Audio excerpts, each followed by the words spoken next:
the word business might still not feel like my terrain, but entrepreneurial is certainly my terrain. I've been on the hustle since I was a teenager to try to figure out how to live a creative life. Yeah. And so suddenly I can kind of take ownership of that, and it feels really powerful. This is A New Angle, and I'm your host, Justin Angle, marketing professor at the University of Montana. This podcast is my chance to speak with cool people doing awesome things in and around the great state of Montana. We are proudly underwritten by First Security Bank and Blackfoot Communications. Hey folks, welcome back and thanks for tuning in. We have two of my absolute favorite people here today, Elizabeth Dove and Brad Allen, art professors at the University of Montana. These two cats are building something really exciting here on campus, the Innovation Factory. It's a place where ideas can go to collide with other ideas, and it's a place where those ideas can be brought to life, be it through coaching or incubation or even fabricating a prototype. On Friday, the Innovation Factory launches 30 Days of Innovation, an exciting series of events celebrating creativity and hustle and its many iterations in our community. Elizabeth and Brad are doing something powerful, and I'm excited for you to learn all about it right now. Okay, so we're here today with Elizabeth Dove, Brad Allen. Guys, thanks for coming on the podcast. Thanks, Justin. Hey, Justin. Thanks for having us. I gotta say, you're two of my favorite people on this campus, so it's about damn time that we figured out to do this, and we have a great reason, too. You're both sort of leading the effort of this Innovation Factory. We'll learn all about that today, and about to kick off this 30 Days of Innovation event that I'd like to learn all about. But first off, let's just talk a little bit about the two of you, art professors, now kind of taking on this new thing in the innovation space. Let's maybe talk about how that came to be. Okay, I'll start.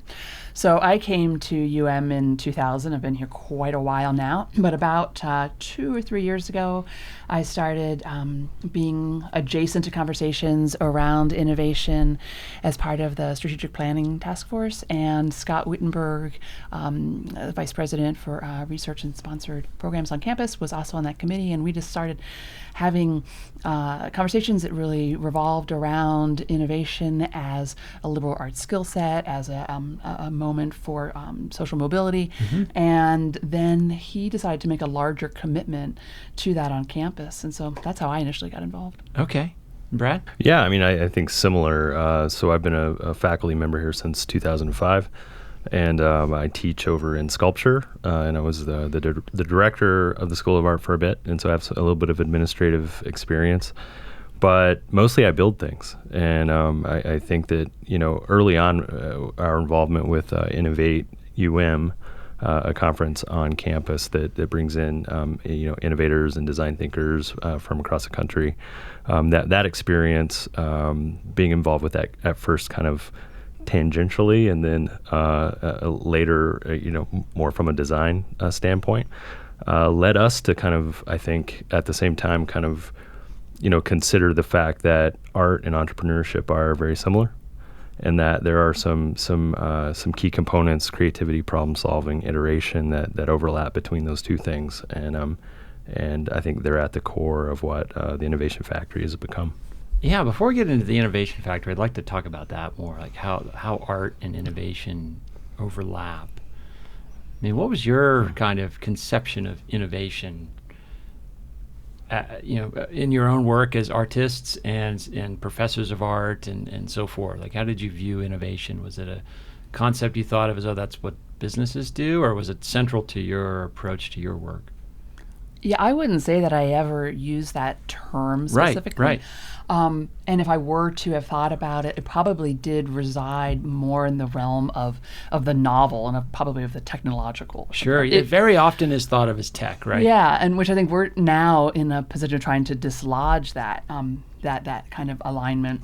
But I think as an artist, you're always involved in novelty, but sometimes that can be as often about reinventing something or reimagining how different components and materials can just line up in new ways. So I think in that sense, it's central. This whole, I think we might talk about later, design thinking. Sure. Part of being involved in campus planning activities. There have been design thinking workshops, and secretly in my head, I would hear them say things like iteration, which is an easy one, and design thinking. And I think they're just talking about art. This is just an art project. This is just a studio. It's a sketch.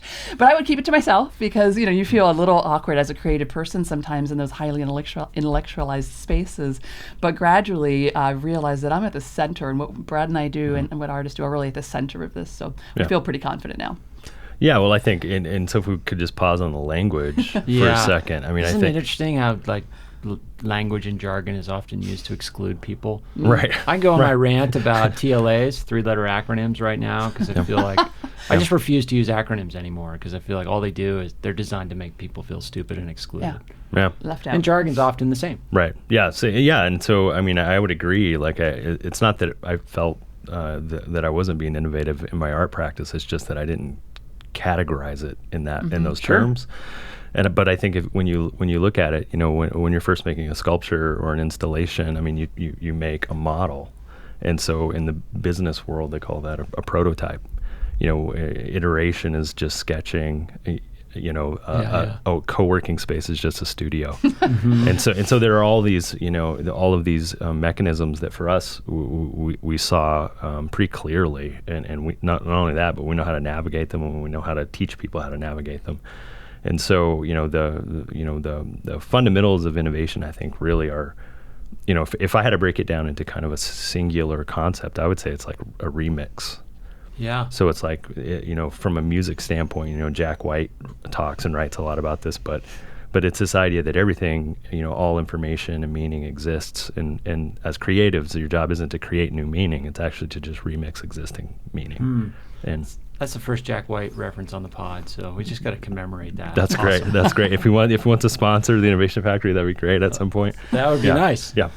Okay, so one of the kind of principles that the University of Montana is rolling out and operating under is this notion of tomorrow-proofing our students, making them resilient, empowering them to be lifelong learners. And I think this sort of fits squarely within that notion. Brad, what do you think of that? Yeah, I mean, I would agree with that, Justin. I think that, we talk a lot about at the Innovation Factory about design thinking and just those core values of, being empathetic and then, testing different iterations against a problem and then reevaluating. I mean, I think if you blow that up on a larger scale and apply it to how you move through life, and that extends to your education, and like you said, like returning to education often throughout your growth as a human. I mean, I think, those things, I think, could make you tomorrow-proof in that you're constantly ready for challenges and you're inventing your own pathways. That makes sense. Elizabeth, what do you think of that? Yeah, I think there's also an effort to try to understand how the liberal arts tradition has particular relevance now and can be described in a way that I think our students can understand and the public can understand. And one term that Brad and I have become familiar with is 21st century skill set. Mm-hmm. And I think that is something that has been happening at the university already. And again, these ideas of critical thinking and analysis and collaboration and team building. And I think those are skills of innovation. They yield new ideas, renewal of ideas, and that's what we're hoping to forefront. It makes me think too, so often in the College of Business, we get stuck in kind of linear thinking, right? But that, it's probably not the way art is made or thought of, I would imagine. I mean, you talked about a bit of a process, but... Yeah. No, it's more of a hopper. Yeah. So it's a giant inverted kind of cyclonic bucket that you put, source material into, and then things distill and come out the bottom. Yeah, and we try to get our students away from linear thinking as much as we can. Yeah, and I'm going to up your ante here if Jack White references yet, because we're going to have to catch up. So he also has this interesting comment about the role of limits in the creative process. Right. And it kind of relates to linear thinking as well. And this is something, at least being an artist in Montana, for both reasons, both being an artist and being in Montana, I'm dealing with limits of resources all the time. Mm-hmm. And I find that as a necessity. That's the beginning of my creative process is actually having something fixed, having a firm edge to something. And so Jack White, going back to him, he says, it would be a terrible situation. He said something like, you could have any color in the world, any amount of time. He said, that's a terrible way to begin. I couldn't be creative in those situations. And so I find that in my studio practice, and as we're building out the Innovation Factory, that's certainly the case, is we're beginning with something and remixing parts. Right. And we're over in Campus Surplus, and we're in a reinvented bookstore space, and we're art professors. We're dealing with pre-existing conditions, and I find that those kinds of connections and collisions are making sparks, and that's the exciting part. Yeah, that's an interesting idea too, is this notion of scarcity, right? Like I think an institution like the University of Montana will be perpetually resource constrained, right? But we've been in a particularly scarce time, right? But that can create great opportunity, I would think.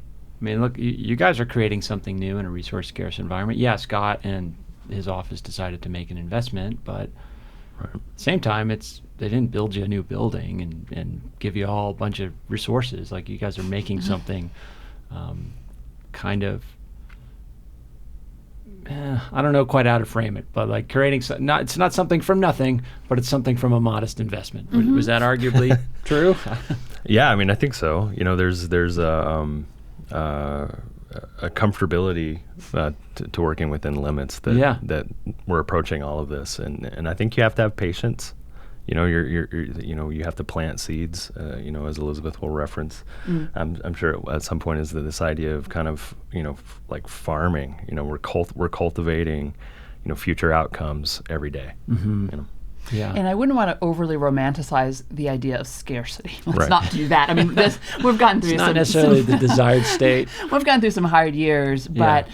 I actually haven't ever worked in another fashion, and I don't imagine many creatives have. And I think that goes back to, again, why Jack White, who could really have anything, still wants to start from a place of limits, because navigating those is where, that path of navigating is where interest lies. So let's talk about how this thing came to life. I mean, we got to define what the Innovation Factory is, or I don't know if we initially have to define it.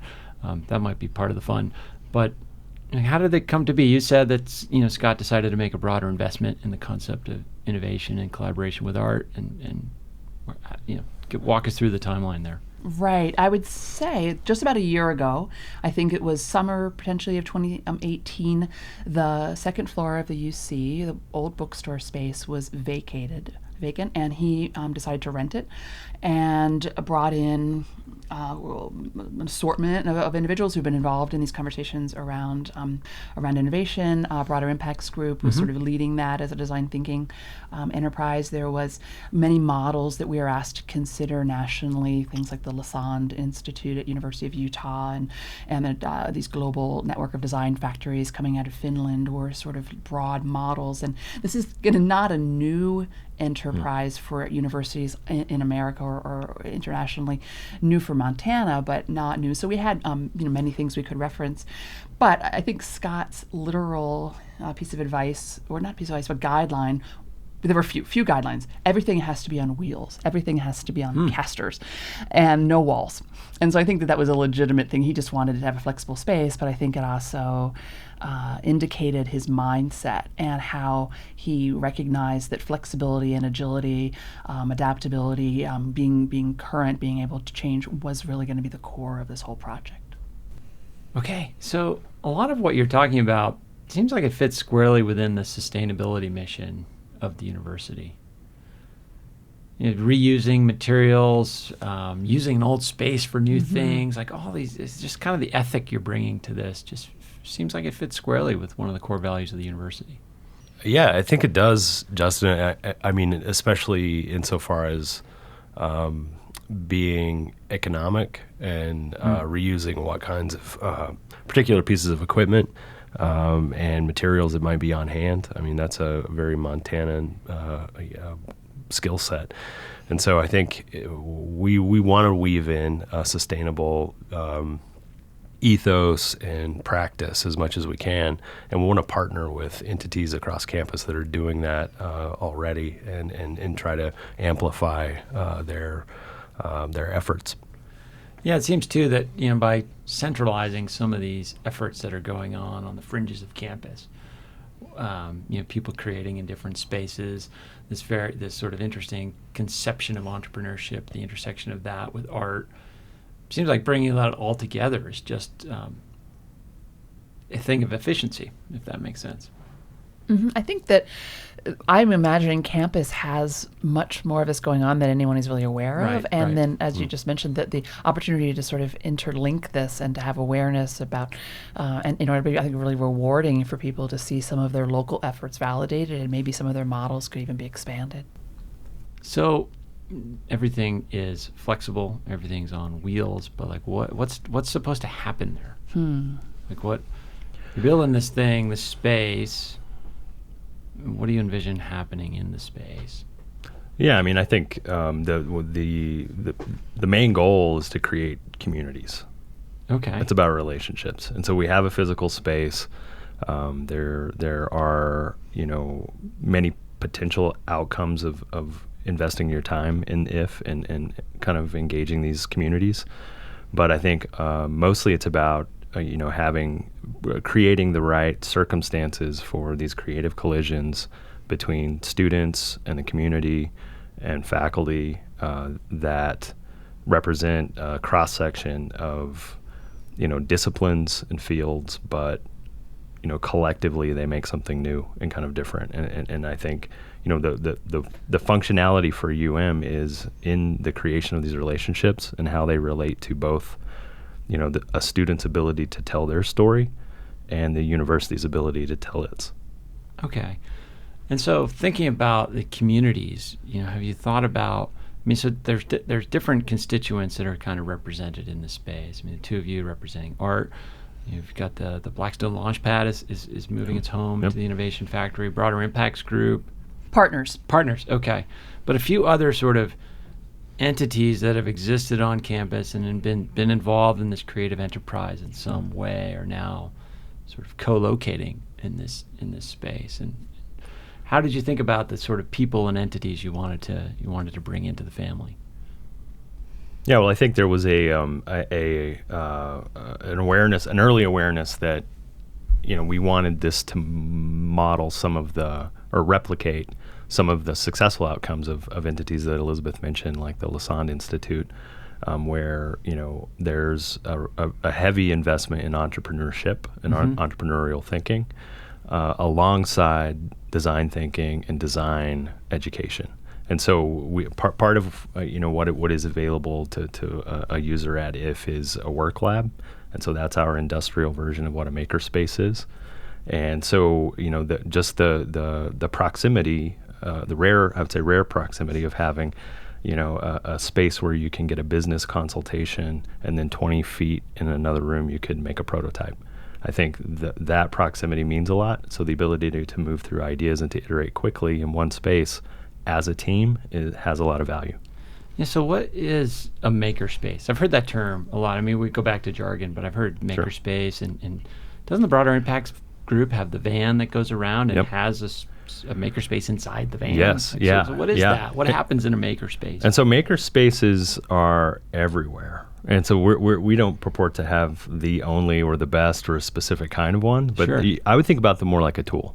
Okay. So it's like, yes, Broader Impacts Group, actually Spectrum has a van that's a mobile makerspace. There's a fantastic makerspace down the Bitterroot. There's a burgeoning new makerspace in East Missoula. There'll be a fantastic makerspace in the new public library. There's one in the existing library. There's space facilities, 3D printing, laser cutting in our campus, the Mansfield Library in Paw Print. So these spaces are they all come from one place. So they're all directly descendant of MIT's Media Lab and so some jargon that was coined decades ago at this point that basically say, okay, we're going to make a space that includes some digital technologies, and for sure MIT's version of what that means is significant. But the foundation of it is access to the capabilities of making. So short-circuiting that demand and supply and manufacturing continuum so that people can make things, right? And so relocating that power to make things and putting it directly in people's hands, right? Access too is key. Access to manufacturing. Yeah. So I would say a makerspace is access to manufacturing. Okay. Yeah. Okay. And so, but our version of that looks like a gigantic laser cutter and, a print farm and eventually a thermoplastics, acrylic forming area and potentially a water jet cutter and things like that. Yeah. So if you have an idea and you want to make something happen, making a prototype, I mean, that's to be able to do that right here on campus or, right down the street and at low cost has got to be pretty amazing. Yeah, and I think when we looked at national examples of innovation centers that were similar to what we were and what Scott had envisioned, many of them, where there's sort of two consistent models. One came out of schools of businesses or college of businesses, and the others were schools or colleges of engineering.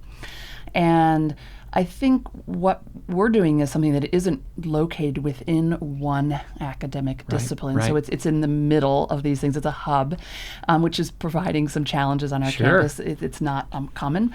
But also I think we're recognizing that the kind of hard skills of engineering, which prototyping has been involved in for decades, are critical, but maybe not not exclusive. They're not the exclusive opportunities for innovation as society moves, away from, or as human resource stops being so located in some of those traditional activities through automation.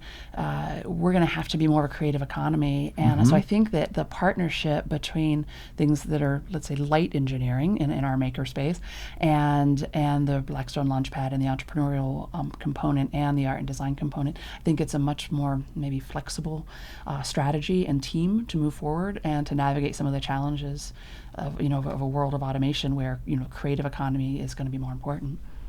Yeah, and I would just piggyback on that concept. I think that's a really key point, is that, I think our process in generating kind of the fundamentals of what IF was going to be, we had to identify what assets exist on campus. We had to identify what is a direction that UM is heading and what are its strengths.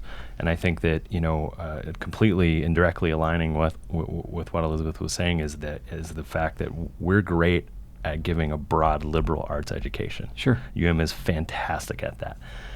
It's also wonderful and successful at teaching students how to be creative, how to solve problems, and I think how to tell their story, like storytelling in general. Like I think, and so these things that exist across fields, all the way across campus in every discipline. And so what I think is interesting is if we can kind of model ways to flip that from being skill sets that are buried inside a degree or inside a discipline, flip that into something that the student promotes outwardly, that programs and even individual instructors in courses promote right on the surface as being the thing. Then I think you activate kind of a rich resource of assets that exist here now and that prepare our students going forward for the things that can't be automated away are creative thinking. They are your ability to make connections. They're your ability to look at problems from multiple angles organically. And so those things, we're teaching students how to do that in a history class. We're teaching students how to do that in a culinary arts program in Missoula College. So they're across campus, these things exist, but we haven't yet done a great job of flipping that so that becomes the formalized part of the education.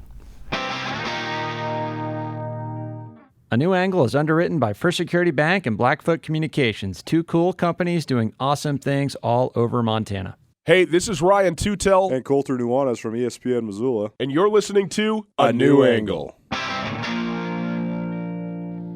Yeah, that's so well put. I mean, it kind of just, there's this sort of notion that we have these great programs and all that needs to happen is for them to have more students or get more funding or whatever.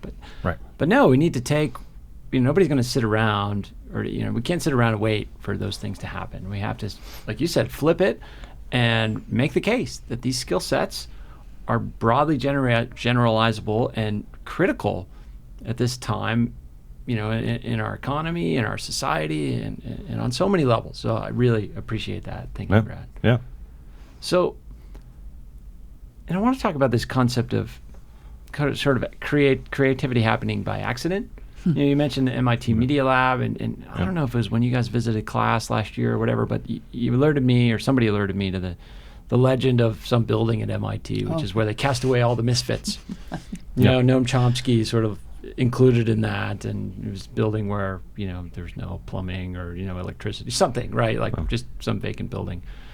And then a lot of the best stuff that's ever come out of MIT came out of that collection of misfits. Can you tell that story a little bit? Yeah, it's obviously I'm gonna butcher parts of this, and many of your listeners probably know this, but it's called Building 21, right? And it was on the campus of MIT. I think it has been knocked down since then, but I guess in a nutshell, the history was that during the Second World War, they threw up some buildings by necessity, and it's just a crisis. And when the war ended and the students came back, the GI Bill, they still needed these spaces. So some things that were initially probably meant to last 10 years were suddenly in their second and third decade, but rather forgotten, rather overlooked. Right. And so there were these misfit programs that they didn't quite know what to do with, and they would stick them in Building 21. And, it was 4 floors, and it was leaking and rattling and cold and all these things people will talk about. Not unfamiliar maybe to some parts of campus, and I'm looking at you out there in the world. So the linguistics program, so Noam Chomsky came out of that. I guess the one of the early computer science areas, and because it was a little feral, there were really no rules in this space, and nobody thought the building had any legacy. So they were drilling holes through multiple floors to make sort of large scale engineering projects. They were connecting by drilling things between Not talking to facilities when they needed to hang pictures. Justin. and the other thing was the building was so kittywampus in terms of how it was organized that you couldn't find your room. So people would wander just trying to find back to their office. And so this created these collisions in hallways, not to mention like when they tried to find the coffee maker. So these communities started talking to each other in unscripted ways, non-prescribed ways. And anyway, the host of things that emerged from that is legendary. So now people try to emulate that in these co-working spaces, and maybe we have a leg up because we're working in a facility that isn't leaking and is very warm. So the UC is lovely in that regard, but it's not purpose built, and we are bringing people together, and our alignments aren't. Intellectually it's seamless, but they're not. We're trying to fit together into a space in close working proximity, and we see real advantage in that. For sure. Yeah, and I think part of that too was it became a community because of its it being kind of angularly kittywampus on campus and cross sectional. I think it became an interesting and somewhat isolated, although accessible community. And so we're trying to duplicate some of those things. And there's also like a bit of a mindset too, when you feel like you've been cast away, and well, you're part of a team. You become part of a castaway team. A club of misfits in a way. Yeah. Interesting. Come join us. Yeah, exactly. Yeah. We're doing great. There's some Groucho Marx quote that I should evoke right now, but so let's talk about some of the surprises along the way for you guys. Like, I'm sure there's bureaucratic surprises. We don't need to get into those. But what have been some of the insights? Because you two have really kind of shifted your professional existence to really focus on this, and you're passionate about it. You're persisting with it. And so, what's feeding you, and what's surprised you positively in this whole process? Well, I think a thing that surprises us is, and this is we're not open yet, but we have toured tons of students, 1,000 students, I'd say, Wow. in the few months we've been kind of nearly open. And, when people walk through the door, there's a sense of possibility that you see on students' faces, and they get excited. And I think that's one thing that's fueling me right now in the long days and the kind of, constant designing process that we're in is that look on students' faces when they walk through the front door. And I don't think it's because they see some giant, 5-axis robot arm. Obviously, that thing doesn't exist in our space. But I think it's because it's open, like it's a big open floor plan. It is vast. There's I a haven't lot been in there in a while, but it's just, vast. Yeah, It's vast. It seems like there's a lot of color on the wall. Mm-hmm. It looks like there's spaces that you can occupy, right? And so I think we get a kick out of seeing that, not just a kick, but we understand what that means. That means that it'll have kind of a stickiness to it that students will want to come back and they'll want to start, making those relationships and building those communities. Yeah, to have community, you want to have a place where people want to be, Yeah. spend time. And some of that just comes from, some of that creative output just comes from spending time together and repetitions. Yeah, and I think as artists, we have, of course, special skills. I mean, Brad comes from the 3D world. He can fabricate anything, cast anything digital or analog. I'm more 2D. I come from photography, printmaking, graphic design. And so between the two of us, we can pretty much design and make things. But what I think is interesting is watching how those skills have adjacency to other disciplines. And so as, we're literally next to Blackstone Launchpad, but as we're building and thinking about curriculum and how we can meet student needs, we realize that, in the sciences, they have a need for better data visualization. Yeah. And I have design skills and podcasting is what we're doing right now is not something that I have familiarity with, but your expertise is here in the School of Business. It's also going to be in journalism but a kid coming out of EVST, environmental studies, is also going to want to know podcasting so that they can promote their story. And so I think that having content creation at people's fingertips is really exciting, and I think I'm learning that through the business perspective, which is not a thing, sadly, that artists traditionally are taught. I mean, I went to art school, and it wasn't something that was ever I was ever informed about, really. I mean, there's this whole There's mythology. not a class on pricing your work? Oh dear. I mean, sadly, we're locked into our own silly mythologies where, being a starving, solitary artist in a garret is somehow, meant to be a romantic, eventual goal, life goal. Right? Right. Not so much. You're only allowed to make money after you pass away, right? Right, or there's something repugnant about making money that, you're the seller, all the classic things. Yep. And I mean, I think that exists in music as well. And so now, though, the word business might still not feel like my terrain, but entrepreneurial is certainly my terrain. But I've been on the hustle since I was a teenager to try to figure out how to live a creative life. And so suddenly I can kind of take ownership of that, and it feels really powerful and not something that, I had language for before. I mean, you two are entrepreneurs here on campus, Oh, man. making something happen. Right now, Justin's knighting us. There's a I know, sword I feel- involved. I'm that's on my great. knees. There's no sword. I mean, that's part of the problem. There's no secret handshake, right? Anybody can do it. That's true. Thank you. You just have to do stuff. And I feel passionately that we need to do more stuff on this Yeah. campus. And so this is a great example. And so you guys have a launch event coming up of some sort, 30 Days of Innovation launching on November 8th. What's that all about and what's happening? Yeah, so we have designed an event. In the process of we are in designing? the process, always in the process, Yeah, Justin. yeah. We're in the process of finalizing our slate of activities, which is a 30-day grand opening of consecutive programmatic events. Wow. Bam, bam, bam, every single day. So, there's some really kind of exciting, components to this.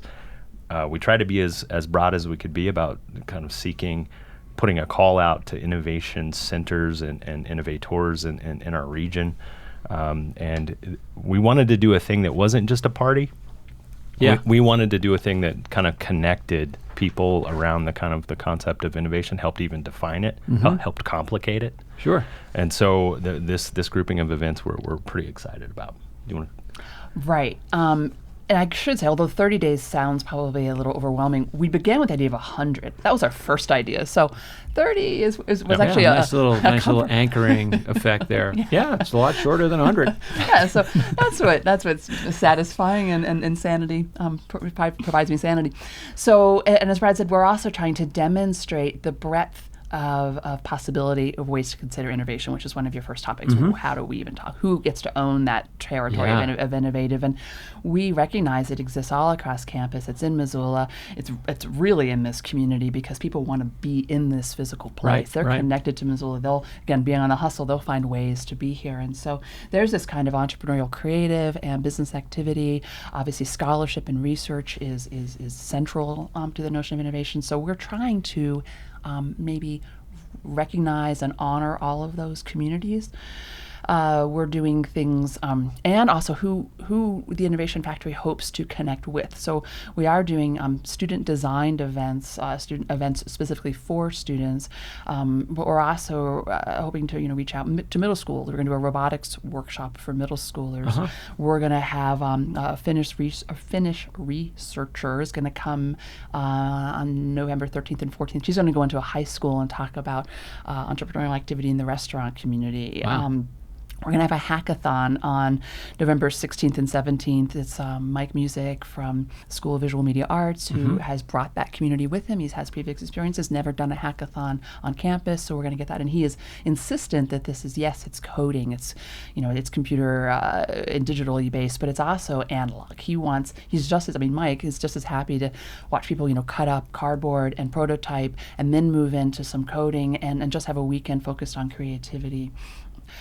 Jackie Moore is going to come and do something about data design and innovation and that creative nexus. We're going to do a sound performance at Grizz Stadium where a sonic artist who is an alum, I can't give too many details, we haven't booked this yet, but he's an alum. He had a Fulbright in Iceland. Sure. He's going to come in and do a sound performance using the audio, the PA system at Grizz Stadium. That is, I'm intrigued. It sounds mysterious. It's going to be unexpected. It's going to be unexpected. That's an intersection of an athletic community and a creative community that has there are a couple bumps, but we're going to get there. Yeah. Don't you want to walk out into a snowy football field and hear a sound performance? Yes. Yeah. I do. Sign me up. Yeah. Yeah, we have some plans to do a sustainable design forum with some community partners. Most of these events are going to be on campus. We're sort of thinking about an anchor of every day at lunchtime. From 12 to 1, there'll be an event or a presentation or workshop in the Innovation Factory, but some of them will be off campus as well. There's a new esports team, right? Sponsored by the School of Visual Media Arts. Exciting. So they're forming and doing their tryouts right now. We want to both talk about that as an entree into a new proposed game design degree track. That's exciting, but also we hope to get the team. It's lining up to actually compete with our more traditional athletes. So we want to have UM softball and to compete against UM esports. And fascinating. Let's just see how that outcome turns out. Yeah.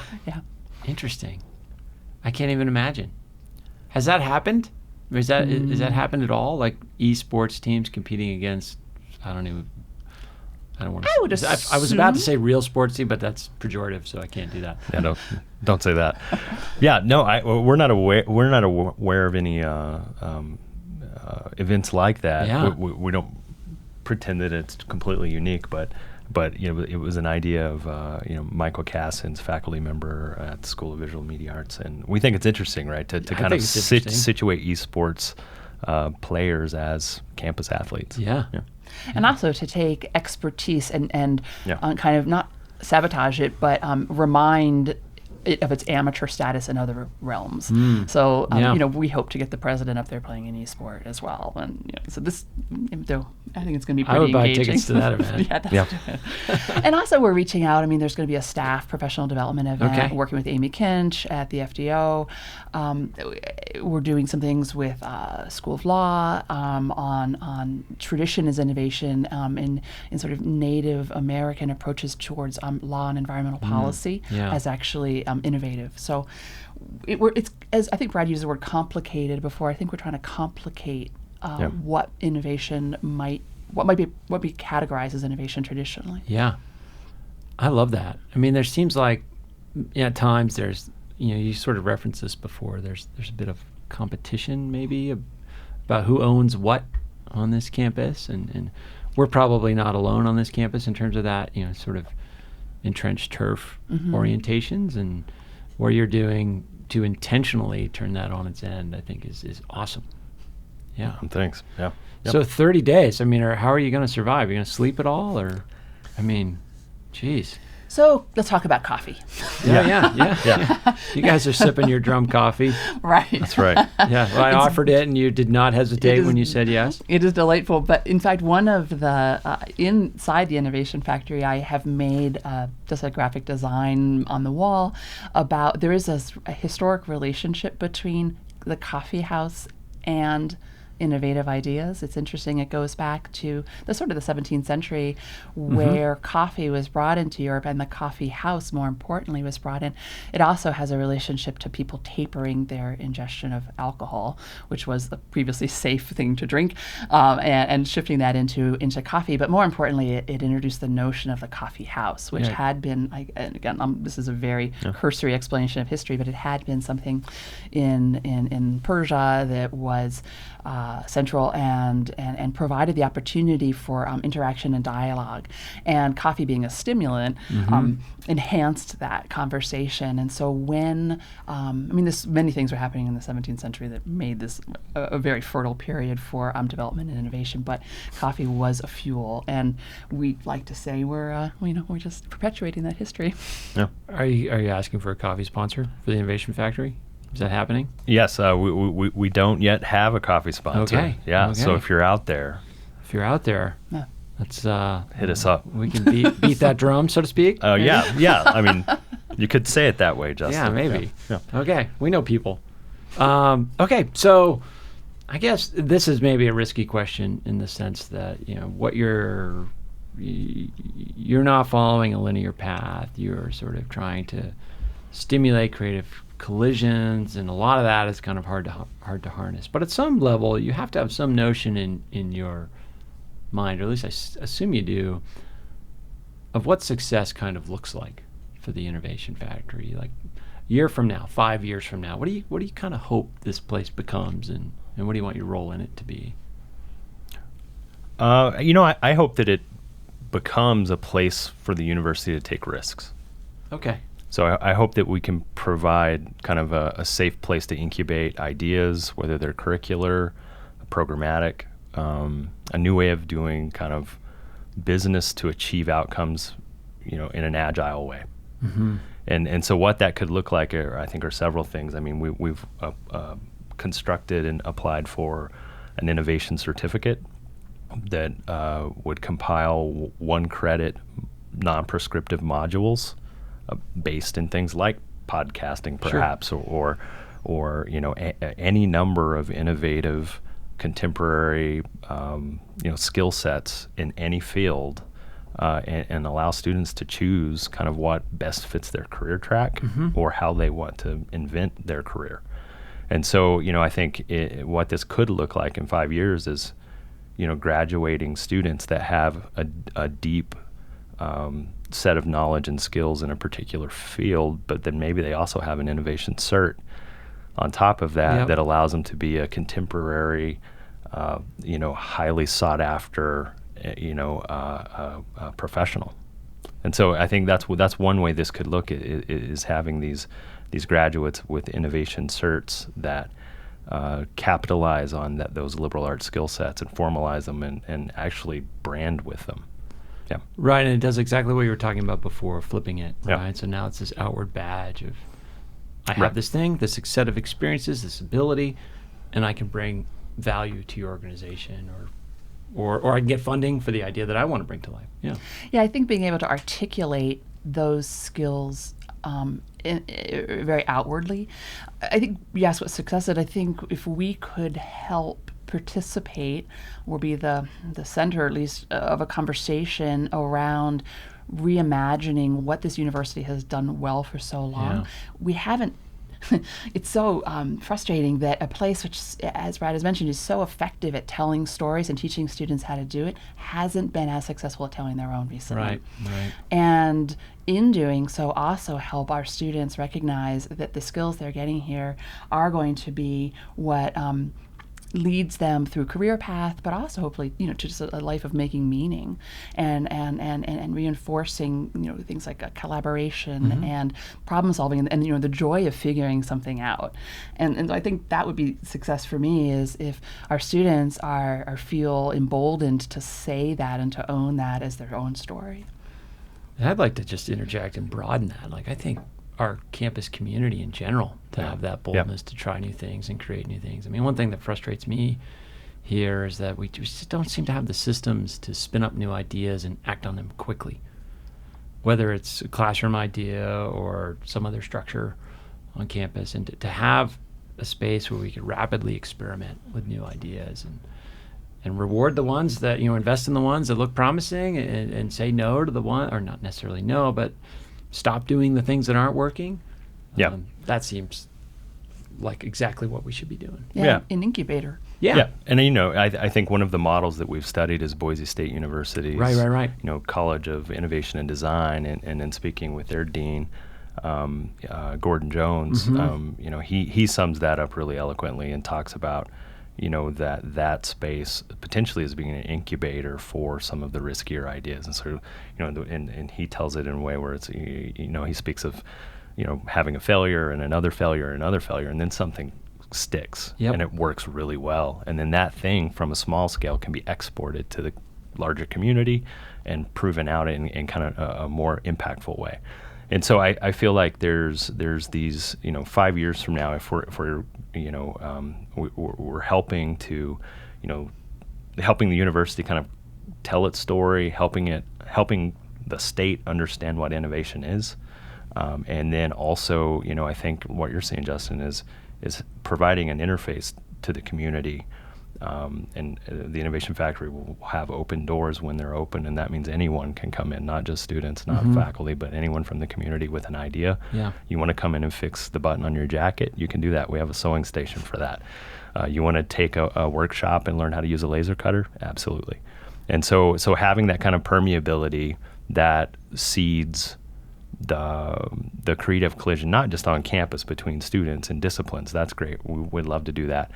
But also between a community and a university that haven't always been as permeable with their intended outcomes or with how they collaborate. Like we're hoping to be a place that is kind of a front door to the community. And we're at a time where we need that. Like I don't want to get too on the soapboxy here, but this notion of the 4-year college experience. I mean, that to me, that's sort of a dying notion. Maybe it doesn't go away, but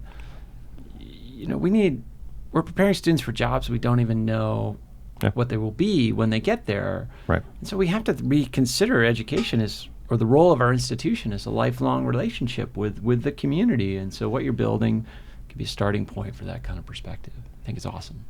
Yeah, that is actually that's the reality of higher education. Is it is a long-term relationship. It's not a 4-year relationship any longer. And I feel like there's a component there where I look to our brethren and our roommates, the Blackstone Launchpad, powered by Techstars. They've done a fantastic job they have a long history of creating these spontaneous combustions of businesses where somebody walks in with an idea and through hard work and good planning, it's now all of a sudden 5 on black. Right. And so I think if we can think about some of those, what makes that possible and successful, and expand that and borrow that for the larger university in different ways, I think we'll be doing well. I think that's awesome. Elizabeth, any closing thoughts?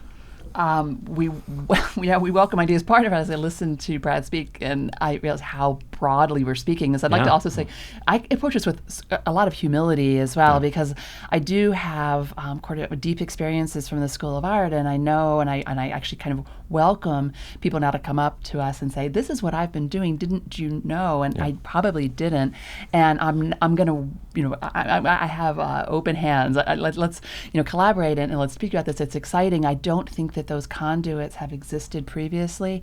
I'm an omnivore for information, and I think that that's kind of, as Brad mentioned, is how we're setting up this facility. And so, we welcome these conversations. Awesome. So the event starts on the 8th with a series of events.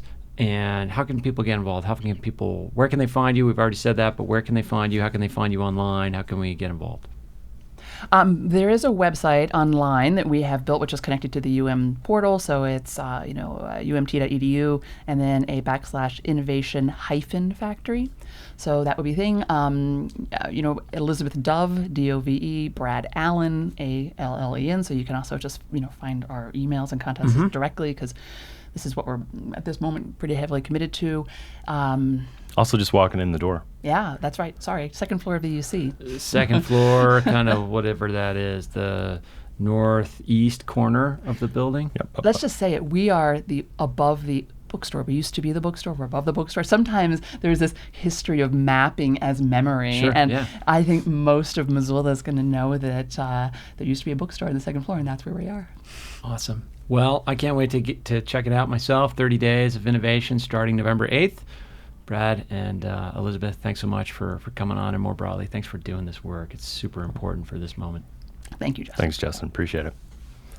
All right, hope you enjoyed that one. Check out the 30 Days of Innovation and get involved. It's cool stuff. Okay, coming up next week, we have CNN Newsroom anchor and Chief National Security Correspondent Jim Sciutto.